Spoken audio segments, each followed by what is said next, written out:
اصل میں ہم لوگوں نے یہ سمجھ لیا ہے کہ دعا کا مطلب صرف جو ہے نا وہ اللہ تعالیٰ سے کچھ مانگنا ہے. ہاں حالانکہ قرآن مجید میں اگر آپ دیکھیں جیسے کہ سورہ غافر کی مشہور آیت ہے وقال ربکم ادعونی استجب لکم، کہ تمہارا رب کہتا ہے کہ مجھے پکارو میں تمہیں جواب دوں گا. ان الذین یستکبرون عن عبادتی، وہ لوگ جو میری عبادت سے تکبر کرتے ہیں، سیدخلون جہنم داخرین، وہ جہنم میں داخل ہوں گے رسوا ہو کر.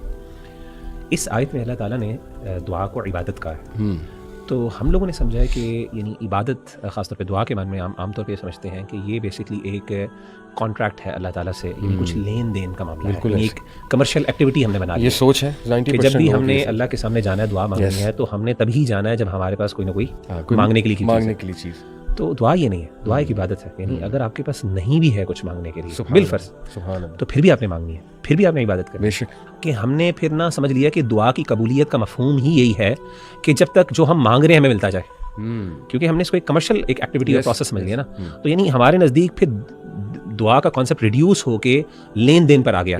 تو جب تک مجھے کچھ نہ کچھ مل رہا ہے تب تک میری دعا قبول ہو رہی ہے، اور جب تک مجھے نہیں ملا بظاہر اپیرنٹلی جو میں مانگ رہا ہوں اس مطلب میری دعا بھی نہیں قبول ہو رہی. حالانکہ جب وہ بندہ صرف دعا کو ایک اللہ تعالیٰ کی عبادت سمجھے گا، ضروری تو نہیں عبادت کے فوراً بعد آپ کو جو چیز آپ کے دل میں تمنا ہے، نماز آپ پڑھ رہے ہیں، کسی کے لیے نیکی کر رہے ہیں، ضروری مل جائے. لیکن بہت سے ایسے لوگ ہیں جو اپنے آپ کو اللہ معاف کرے سیلف سفیشینٹ سمجھتے ہیں. جیسے کہ قرآن مجید نے بھی ایسے شخص کے بارے میں بات کی نا، الرآہ استغنا، کہ اس نے سمجھا کہ میں مستغنی ہوں، یعنی مجھے کسی چیز کی ضرورت نہیں ہے. یعنی میں نے ایکچوئل میں کچھ لوگوں کو دیکھا ہے کہ اللہ نے اتنی نعمتیں ان کو دی ہیں، ہر طرح کی نعمت ان کے پاس ہے کہ they don't have apparently any reason to actually cry in front of Allah subhanahu wa ta'ala. ان کے پاس کوئی ریزن نہیں ہے، اور سمجھتے میں کیوں مانگوں اللہ سے جب مجھے ضرورت نہیں ہے کچھ. تو انفارچونیٹلی مسئلہ یہ ہے کہ وہ دعا کے فلسفے کو نہیں سمجھے. دعا عبادت ہے، عبادت کا کاز صرف یعنی اگر آپ کو کوئی چیز چاہیے تبھی آپ نے نہیں، یعنی آپ نے نماز پڑھنی ہے تو صرف تب نہیں پڑھنی جب آپ کو کوئی چیز چاہیے.